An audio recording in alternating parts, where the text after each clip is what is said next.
afternoon, everyone, or good morning, or good evening. Good morning, good afternoon, and good evening.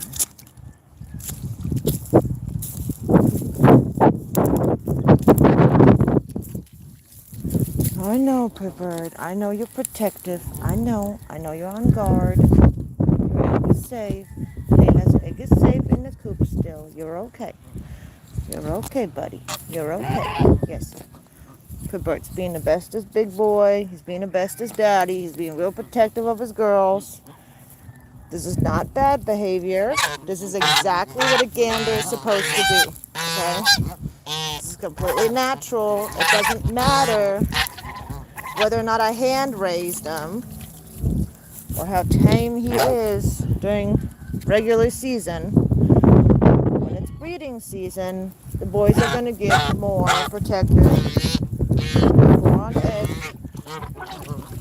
That's some trash. They're going to be more protective and be more on edge. That's just the way it is. Hey, Squirt. Hey, Squirt. Come on. Hi, babies. Num nums. Num num num num. Hi, babies. Oh, Bert. Come on, baby. So the geese here that you're seeing in my live, they are all mine. These are animals that I've mostly hand raised, which is why they're tame to me, mostly tame. Ow, Pretty Bird's got an attitude because it's mating season. And he's very protective of his girls right now. Yes, Pivert, you're being a butt. You're being a butt. But I know why. I know why. It's okay. It's okay. I'm not mad at you. Hey, you, stop it. Stop it. Get your num-nums. Get your num-nums. Pivert, get your num-nums. Num-num-num-num-num. Get your num-nums. Layla, Layla, Layla. Layla, Layla, Layla, Layla. Layla, Layla, Layla, Layla, Layla. Layla, Layla, Layla. There he goes. So Layla is that golden goose right there, all the way on the right. She's an American buff, and that's the girl he is super hyper focused on. And whenever I say Layla, Layla, he tends to run over to her. I do need to clean off that tray. That's from last evening. Get that cleaned up, give them fresh food, which is why I'm out here. But I'm also trying to avoid having my legs look like a Christmas tree. Come on, Squirt. Where you going? Of course, you're going to come over here. Come on. Big butt. Big butt. Layla, Layla, Layla, Layla. He's so torn. So his lady, Layla, just laid an egg yesterday. Her very first egg for this season. So we are super excited. Hopefully, Pretty Bird is fertile. And he was able to fertilize at least some of her eggs so that we can get a little Pretty Bird baby. We know he definitely successfully mated her over the last couple of weeks. So, and he's also successfully mated with Dino, which is the other domestic goose we have. So, yeah, hopefully we'll get some babies from her too. Come here, babies. Charlie, Blue, come on. Come on, Blue. Come on, Blue. I see you looking at me. Nope. Pretty Bird and Layla doing their little thing.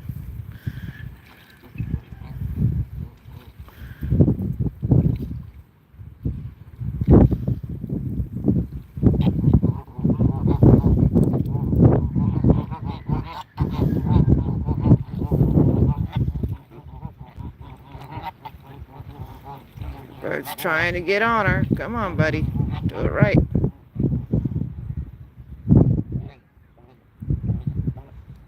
Couldn't get up. It's not easy to try and get on top of another animal when you're in the water.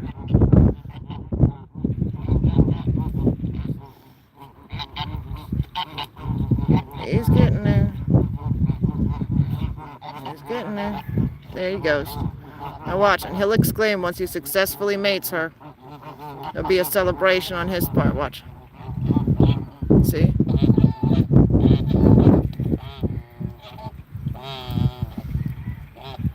He's so proud of himself. He goes, "Brr, brr." It's pretty funny. They're so proud of themselves when they get it. They're like, I did it, guys. I did it. I got her. Notice how she started nibbling on him. Hey, Layla, don't be a butt. Anyways, notice how she started kind of nibbling on his back. Well, the females will sometimes do that to try and show dominance. And I actually believe that sometimes they do that to try and get the male's attention. So like trying to tell the male, hey, like I'm laying eggs, you need to make sure that they're fertilized because I'm putting all this effort into producing eggs and laying eggs, which is a lot of work for me. So, like, let's go. Let's get this done. Let's get them babies going. You know, because I'm going to be sitting on that nest for 30 days. And I don't want to not end up having any babies. Nope. We need to clean this off. We need to clean it off. Hold on. We need to clean it off, buddy. I know. We need to clean that one off, buddy. We need to clean it off. I'm not threatening you. I'm not threatening you. You're okay, Bubbas. See, pretty bird's actually pretty darn tame throughout the rest of the year. But during mating season, ganders will become more protective. And they'll become much more like a guard goose. So, when that happens, you just got to remember that mating season is a temporary thing. Make sure you wear the kind of clothes that kind of keeps them from being able to get your skin easy. So for an example, I generally will not go out without wearing long pants, simply because it helps make it less likely for him to grab my skin. Also, as of recent, since I've gotten some boots, I wear the boots all the time, which protects my ankles, because last year he had one heck of a focus on ankles, which was no fun. My ankles looked like Christmas trees. But yeah, so just for anybody who's new, who maybe doesn't know about our channel, who doesn't know about our birds, my birds are all legal. Okay, you cannot legally take a Canada goose from the wild. That is not a thing. Okay, you can't go save a little baby Canada goose and then get a permit for them. That's not possible. Okay, the only way that you can own a Canada goose, the wild one, is literally either if you do it illegally or if you are a sanctuary, or if you are a rehabilitator. A rehabilitator may temporarily, I don't know if they can permanently keep them, but may temporarily keep a Canada goose because they need to take care of them before they can then rehabilitate them and release them back into the wild. Come on, Charlie, Blue, come on. Come here, babies. Come on. Come on, Blue. Come on, Blue. Hi, Charlie. I know, girl. I know you're sad. Here comes Pretty Bird. I'm too close to his gaggle. He's like, what are you doing? Want some food? Go ahead, Pretty Bird. Here you go, babies. Here you go, Charlie. Come on, Charlie. Here you go, girl. Hey, don't be mean to Charlie. Be nice, ducky. You be nice, ducky. And yes, I can pretty much tell all my birds apart. They might all look the same to y'all, but there are little tiny differences that I recognize because I've raised these animals. So I can see those and I can recognize those, and because of that I can differentiate between my birds. This right here is Ducky. The most obvious reason why I know this is Ducky is because of his left nostril. It's going to be our right, his left. His left nostril is larger than his right. He's the only one that has that. And the reason he has that is because when he was a gosling, he got an injury on his beak, and it caused it to heal that way, and his left nostril ended up being a little bit bigger. Well, a decent amount bigger, but not too big. But that is why. This right here is Blue, and this is Charlie. The reason I know them two is because, one, they always stick together. Two, they have very distinct patches on their cheeks. And three, they actually have been pinioned by their breeder. Pinioning means, and I didn't know he was going to do that. None of my other birds are pinioned. Pinioning basically is when the gosling first hatches from the egg. They will take the wing and they will use like small clippers, and they will clip off the very tip of the cartilage. Excuse me. They will clip off the very tip of the cartilage of one of their wings. which then prevents the bird from growing in one side of their wings properly, which results in one side of their body's wings. So one wing, sorry, gibberish. It results in them having only one wing that has flight feathers.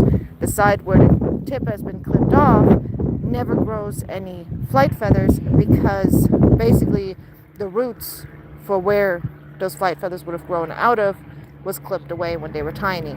The way people see it is that it's similar to, I don't know, a small procedure on like an infant. They heal much faster. It's the area that they're clipping off is very small, so it's kind of justified in that way. Me personally, I don't like it. Come here. Come on, babies. Well, come on. Come here. Yes, hi, babies. Num num num num num. Can you get your num nums? These guys are spoiled out of their minds. But yeah, if you guys are interested in owning Canada geese, I don't know what's going on. I've got like a frog in my throat today. But if you guys are interested in owning Canada geese, do not go and take any eggs from the wild. Don't take any geese or gosling from the wild. You can, the way that you can own a Canada goose, if you have land, if you have the money, if you have the time, because it does take a lot of time to tame these guys and work with them, especially if you get them as a baby. If you want them to be tame, you're going to get a gosling that's only a few days old, and they're really going to need you to be mama goose, meaning that they're going to need you to be around all day long.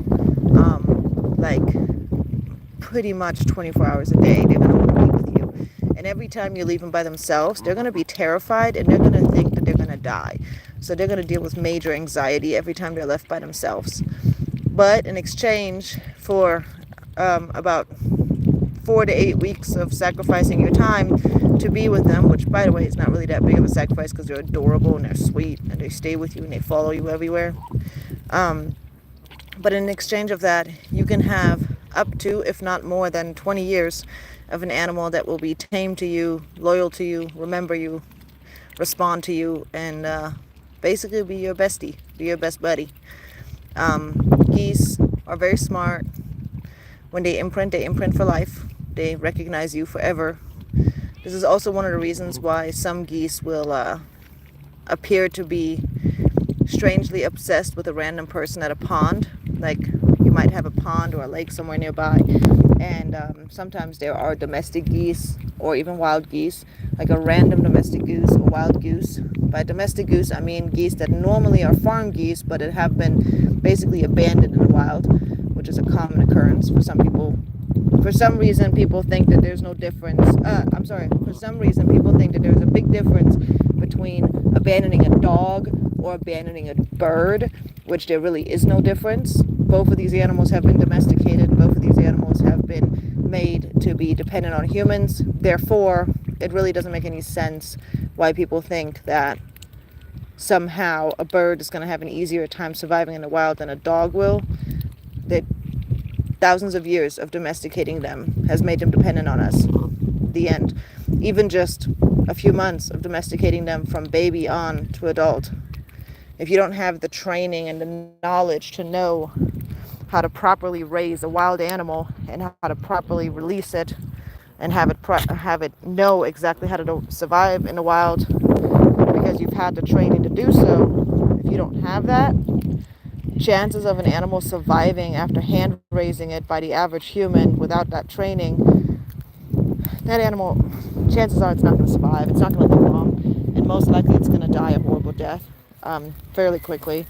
If it manages to avoid predators and humans and all that, and manages to avoid getting torn apart by a dog or a car or a hunter, it's going to end up most likely starving once the seasons change because they've never been taught to forage. They've never been taught about where to find everything that they need to survive, and they've never been taught any of the things that they need to take care of themselves.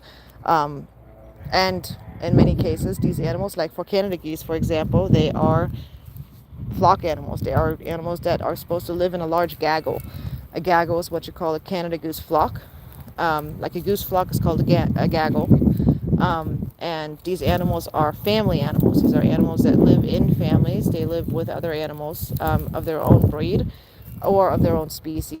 Say, in this one, we have a mixed gaggle, meaning that we have some domestic geese mixed in with what would be considered an exotic or wild species, and meaning that there's multiple breeds in my gaggle. And when you raise a baby by itself, or even two, and then release them, they don't have a gaggle, and they require a gaggle for survival. They require family members for survival. They need that to be able to thrive in the wild. So there's a lot of reasons why taking an animal from the wild and then just raising it yourself should not be done. Doesn't mean that you shouldn't save it. Don't get me wrong here. Don't misinterpret what I'm saying. If y'all see an abandoned gosling, if y'all see an abandoned animal, do your research. Make sure the animal is actually abandoned, because, like with deer, for an example, or with, say, like cats, including bobcats, mama will leave the babies somewhere in a hidden spot while she goes off to eat and forage throughout the day, before she will come back certain times of the day to come feed the babies and to potentially move them to a new hiding spot.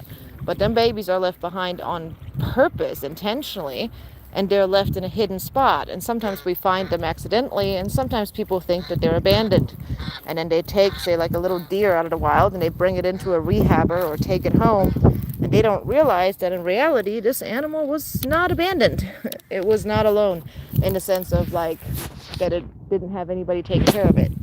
So it's a good idea that if you are somebody who goes hiking, if you are somebody that, I'm gonna go dump this out over here where the bunnies and the wild squirrels and the wild mice can have it. But if you are somebody that goes out in the nature regularly, or you live out in the country, sorry for the wind, it's real windy today. But if you are somebody that lives out in the country or goes hiking a lot, just has more likelihood of running into animals that are potentially in those situations, certain animals, right? I definitely recommend that you try and do a little bit of research, find out, like maybe save your local rehabber's phone number in your phone, so that you can call them if you come across an animal and you're not sure if they've been abandoned or not, if they require help or not. Maybe look up, like, how do I know if a baby deer has been abandoned, for an example, How do I know if bobcat kittens require help? Things like that. And that way you can avoid accidentally causing an animal to become an orphan when they weren't really an orphan. Clean this off some.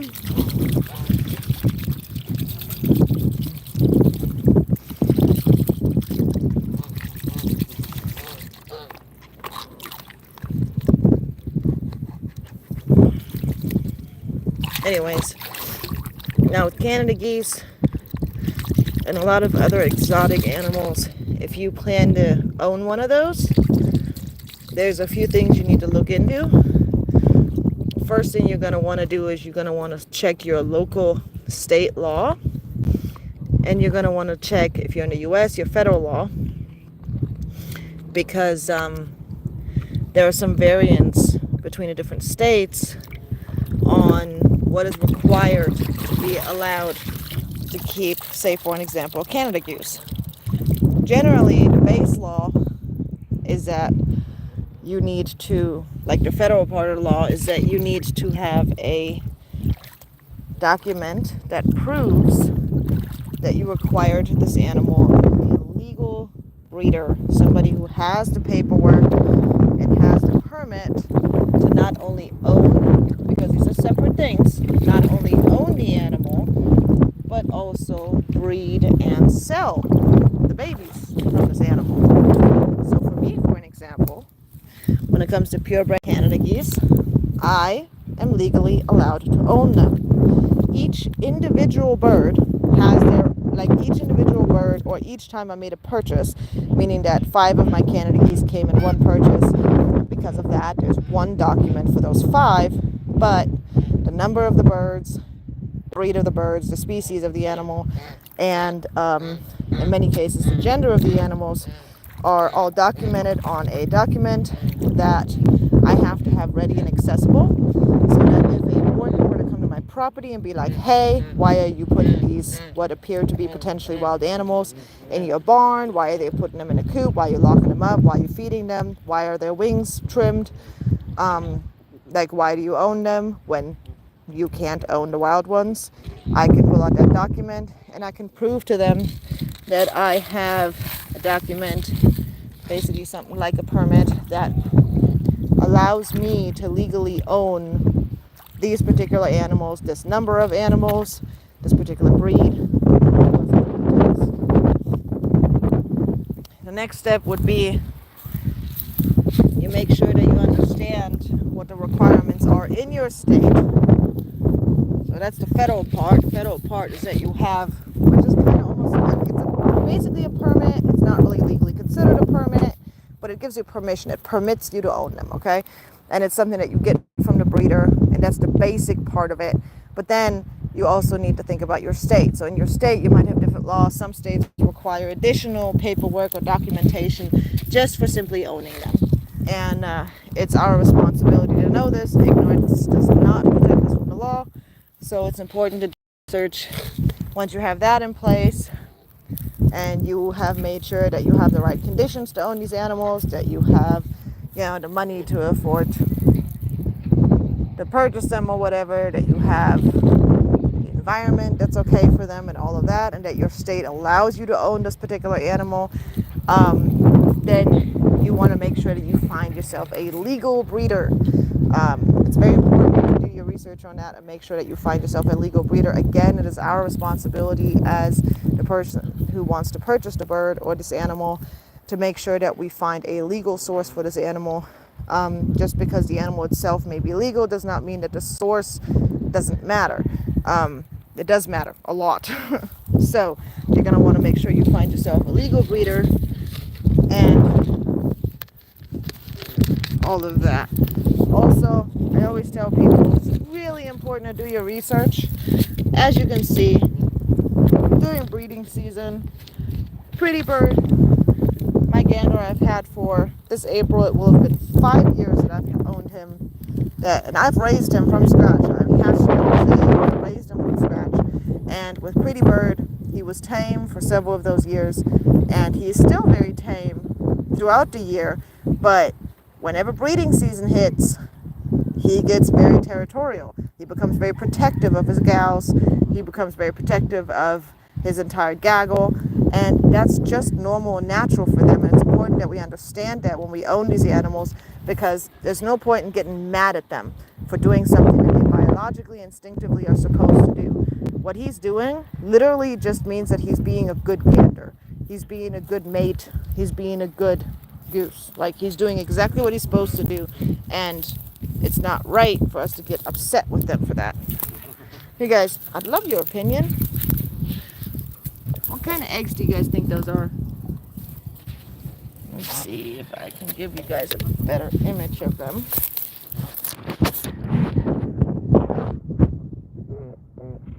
What kind of eggs do you guys think those are? Are those frog eggs? Fish eggs? What do you guys think? Looks like some of them might be developing in there. What do you guys think? Frog? Fish? I don't know, but I moved them over here actually because generally the geese do not forage over here. Hey guys, calm down. But they do forage over here where the little pond like extends right here. And this is where I found the eggs. Right over here in this shallow area. And when I found them over here, I know for a fact this area is going to dry out soon as the sun gets hotter here in Texas. And I didn't want them to basically die. It doesn't matter if they're frogs or what they are, because, well, the animals living in this pond do help a lot with keeping the pond balanced so that the pond does not overgrow with certain bacteria. Different animals are important within the pond, so I moved the eggs over so that they had a safe area to incubate, or a safer spot to incubate where they wouldn't just die because the water's drying out. Like that area, this water piece right here, it extended all the way where those tubs are and up, partially up the driveway here. So it was a whole lot more water there, a whole lot deeper for a while during all the rain we've been getting, and it's already been drying out a lot. Now what I'm doing is I'm going on my daily walk around the pond, which I do to look for trash. To basically use the bucket I used to just bring feed down, and I use this to collect any trash I find in the pond to try and protect my birds from eating something they shouldn't be eating, and from potentially choking on something like that, or it becoming an obstruction within their airway or within their digestive system. We want to make sure that we keep them safe.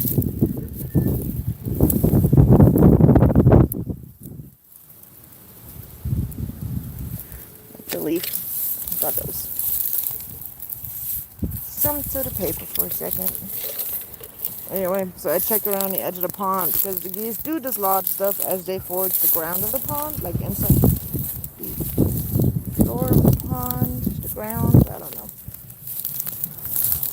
So I walk around the pond and I look for something very specific usually. I mean any trash, but there's a specific kind of trash that I look for most. Hey, pretty bird.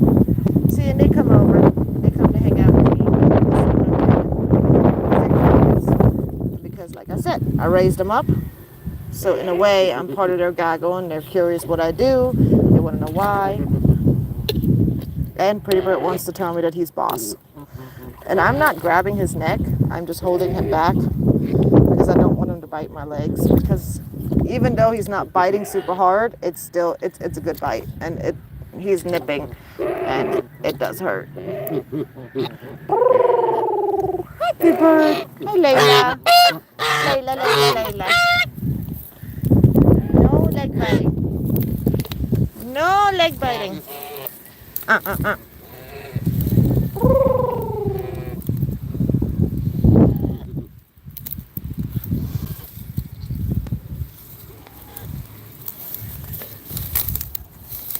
Let's see if I can find one of those plastic pieces while I'm doing this live today, so y'all can see why I'm so concerned about that particular kind of debris or trash that ends up in this pond. I've even found a fish lure in here, which, you know, of course, children have fished this pond. Not my children have fished this pond, but my kids don't cut their line. Even if it gets stuck, we work it out. We find a way to get it out. There we go. Here it is. There's one. These things. From people, because we're out in the country, people shoot their guns, right? Well, this is from inside of a shotgun bullet. And if my geese were to get this down their throat, it would be pretty much impossible for me to get it out without a surgical intervention. And it's the perfect size to get into their esophagus or into their trachea. So that's what I'm mostly worried about. In the water. Of course, I'm worried about literally just about anything, but that's something I'm very worried about, is those things. Layla. Hi, Layla. Layla. Go find Layla. Where's Layla? I don't have any food left in the bucket, Pretty Bird. I don't have any food left in the bucket. Mama put the food over there on the other side where your food area is. Yes, your food's over there. What are you doing? Mama doesn't have any food. Layla. Hi, Blue. Hi, Blue. Hi, babies. Hi, Charlie. Hey, Bert. Look, there's Charlie. Go say hi to Charlie. Go say hi to Charlie. No, I don't want your nips. I don't want nips. No, I don't. I don't want nips. Stop it. Stop it. Yes. Are you done? Do you have an appointment? Come on, let's go. I'm bored. Come on, let's go. I'm bored. Come on, let's go. Okay, so if a wild gander attacks you, this is not going to be the way for you to protect yourself, because they're going to attack a whole lot harder than what he's attacking me.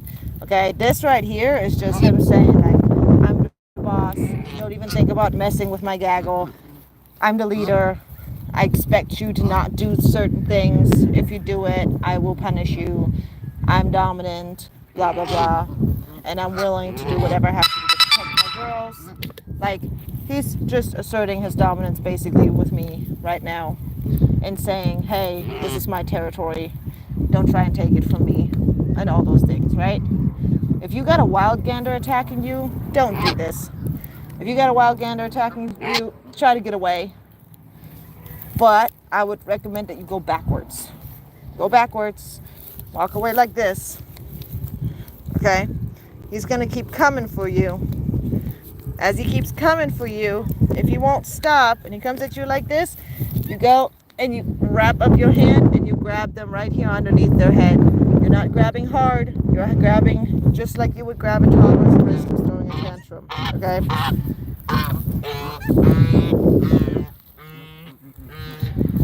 So, basically, in a way, you're making a handcuff around their neck, right underneath their head.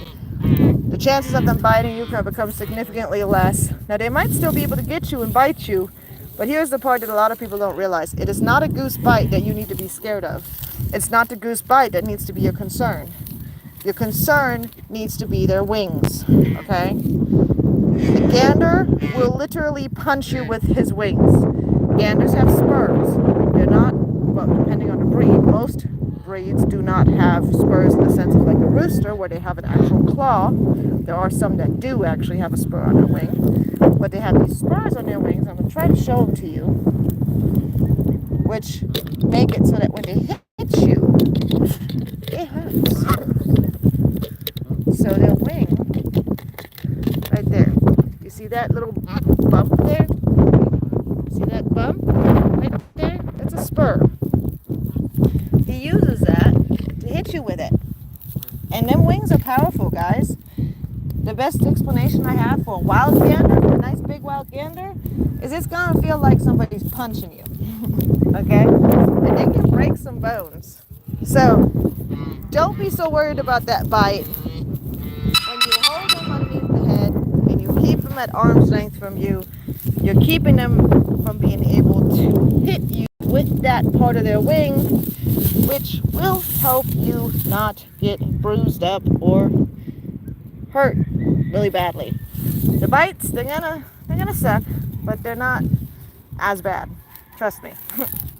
It's the wings you want to try to avoid. Also, by holding the gander in that way, if you're at a pond or a lake with your children or with your spouse, it can give you time for them to get into the vehicle or get far enough away from the animals.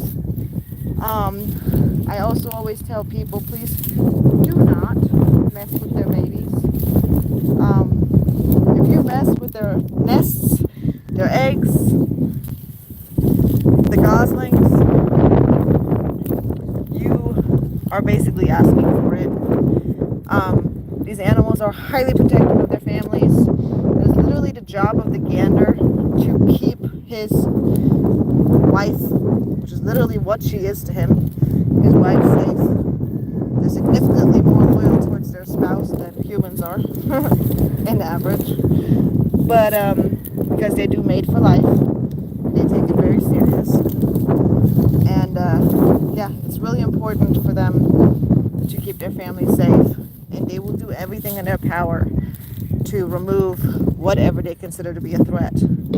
So, don't take it personal. Most likely, if a gander attacks you, which right now it's breeding season, y'all. No matter where you are, breeding season is starting. So if you are someone who likes to take walks and stuff next to the water, next to lakes or rivers or ponds and things like that, be aware that it's breeding season for geese. And if y'all have geese around, there's a good chance that there's going to be some goose nests around, and you're not really going to be able to see them. Okay, they hide them pretty well. They're not going to be easy to spot, and once they've laid them eggs, that area becomes an area that they become very protective of. They generally stay somewhat nearby. Sometimes they do leave the area, but regardless of whether or not they stay or they leave, if you get close to a nest, they're most likely going to attack to try and defend their eggs and their babies. Because to them, they're going to be defending them eggs just as they would a gosling. Looks like they're getting ready to take a nap over there. They do love this pond now. They used to be real nervous about getting in the water. They would not get in the water before, and now they're loving it. I think I found more trash. There we go. That's a bobber. A broken bobber. See, this is the stuff I look for, especially on a day like this where the water is nice and clear. Stirred up everything yet. That's what I look for. I look for things that have gotten dislodged, and by swimming in the water and diving and flapping their wings and all that fun stuff, they push the trash to the edge, which gives me the opportunity to pick it up and get it out of the water. And there's plenty of times where I'm leaving here with this bucket just completely full of stuff. I mean, when I first started out, over the last month and a half, 2 months or so, mind you, I am pretty new to this property. I've only been here for about 6-7 months, probably 7, at most 8 months. So I haven't been here for that long yet. And we've been working on trying to clean out that pond, make it safe for our birds so they can play in here. We've pulled out broken gas cans, bullets. We've pulled out a lot of stuff out of this pond. Wire fencing. Let's see, bullets, the inside of the bullets, cardboard, paper, plastic, yeah, just about anything you can think of that could potentially be in your trash can has been in this pond.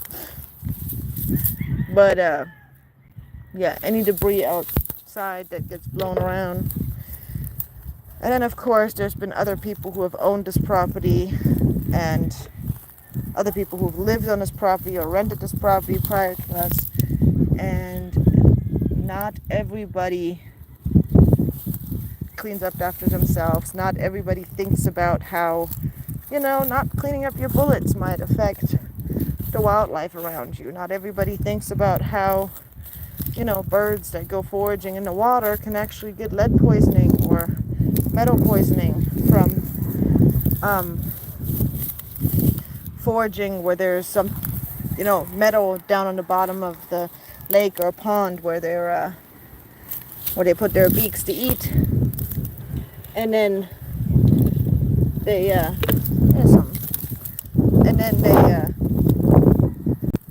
they forage right where there's metal rusting, and they stir up the area because animals like, for an example, swans are bottom feeders, and when they do that, they end up ingesting that water that's contaminated from the rusting lead or rusting metal, which results in them often suffering from lead poisoning. And there are many rescues in different locations that are already, and sanctuaries that are already dealing with swans in just horrible condition, literally on the door of death, because they got lead poisoning or metal poisoning and they're barely hanging on. So it does matter how much we put trash out into nature. It affects our animals very much, not just in the ocean, but everywhere. Especially ducks are notorious for eating literally anything and everything. Ducks will eat it. Geese will eat a lot of things as well.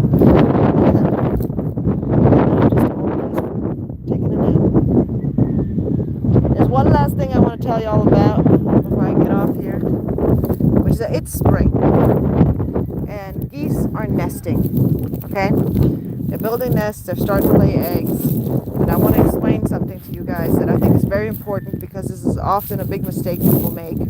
And I know they do it. They mean well, but it's important to try to spread this information. If y'all are willing to try and help out with this, make a little Facebook post about it. Have your friends share it. Tell your friends about it, so that we can try and prevent this from happening as much. So when geese lay eggs, a goose does not lay 12 eggs in one day. Okay? No bird does. The only animals that do something like that are animals like, say, a snake or a turtle can lay multiple eggs at once, right? But birds do not. Birds lay one egg at most per day. So they need at least 24 hours to make the next egg. It's one egg at a time. So, more trash. So, when they lay an egg, they will build a nest, lay their egg in it, right? And then they will cover the egg so that when they lay another egg, they can come back to the same nest to lay another egg in that nest. And they continue doing this for sometimes 2 or 3 weeks. Okay? Trying to collect a certain amount of eggs before they ever start to sit on the eggs and start to incubate the eggs. There's my clipper. I've been looking for that. Must have forgotten that when I was working on the fence. I still haven't finished the fence. Anyway, so make that very clear. They start laying eggs, yes. They make a nest, yes. They're not going to sit on it. And they're going to leave the eggs by themselves. Sometimes there can be 1, 2, 3, 5, 10 eggs in a nest. And no bird, near or far, can be seen. The reason why they do this is because geese, specifically geese and ducks, do not want their babies to hatch on different days. Okay, chickens do this as well. So they lay all their eggs, and once they have a certain number of eggs, which varies by bird, there's an average, but it varies by bird. Once they have a certain number of eggs, then they will start sitting on the egg and incubating the eggs, all of the eggs at once. And they do this so that all of their babies will hatch at the same time. That way, by doing this, they can ensure that they can prevent any of their babies from starving or being more vulnerable, because mom would still be stuck on a nest. So, to, finish incubating the other eggs. So, they do this to make sure all their babies hatch at once. And a lot of people think that when they see a nest by itself with some eggs in it, that means that the eggs have been abandoned. This is not the case, guys. It is not the case. In most cases, those eggs have not been abandoned, but the parent simply has yet to start incubating the eggs. And they just set them up, hit them, and then left. Sometimes wind, people, animals may expose the eggs while the parents are gone. Again, this does not mean that the eggs are abandoned. There are certain ways that you can figure out if the parent has started incubating the eggs. One way would be, if it's evening time, would be to candle the egg, meaning that you use your phone's flashlight to look inside of the egg to see whether or not you see any development in the egg.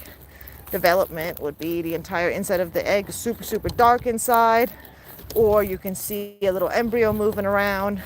Sometimes it can be as much as just a little spot with some what looks like spider webs or veins that kind of spread away from it, almost in the shape of a spider or a butterfly.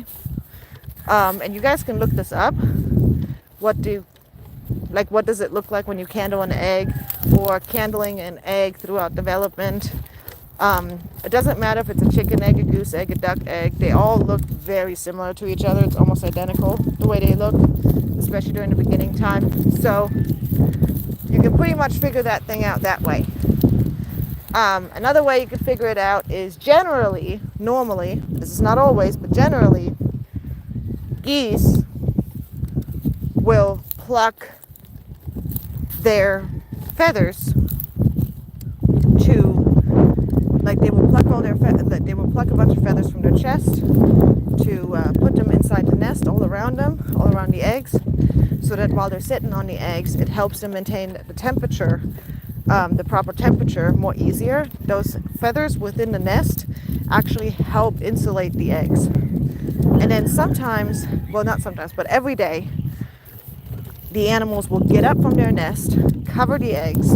Again, keep in mind, there'll be a bunch of feathers all over it, okay? Like literally shoved in there, like a bunch of down feathers.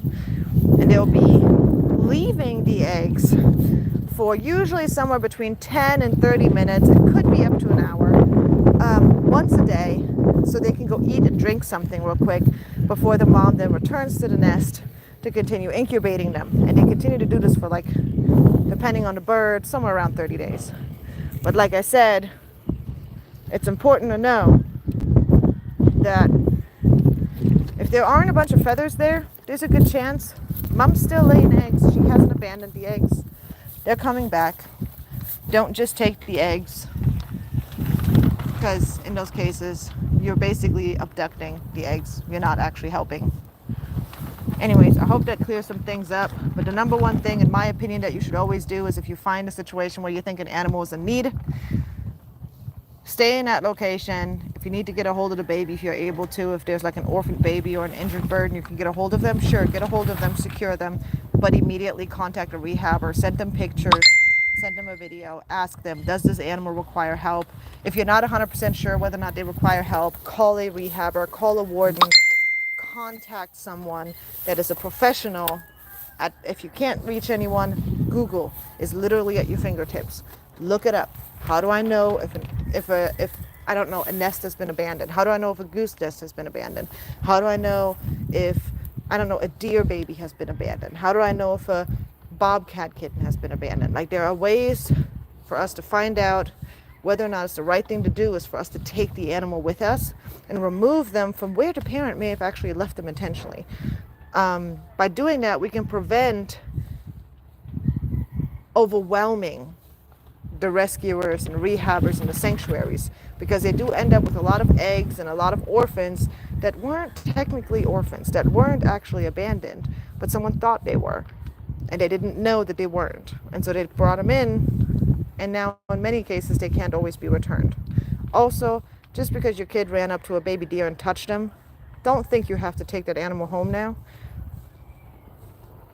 It's an old wives' tale that animals will reject their young if you touch them. Birds do not function off scent, okay? First of all, birds do not. They don't care about smell, okay? And other mammals, like deer and such, are not going to abandon their child after they've already bonded with their child just because a human touched a child, okay? It's gonna be okay. Like, don't take them with you just because your little kid ran over, found a deer, and decided to pet it, okay? That's not how it works. It's an old wives' tale. For some reason, people still believe it, and I used to believe it as well.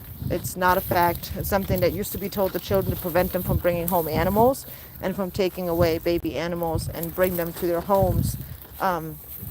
Or, for an example, prevent children from interfering with the bonding process between, say, a cow and its baby when they first give birth, because that's pretty much the only moment where human interference actually matters, is that you don't want to interfere while they're bonding. But once they're bonded, a human touch isn't going to mess up that bond. I hope that helps.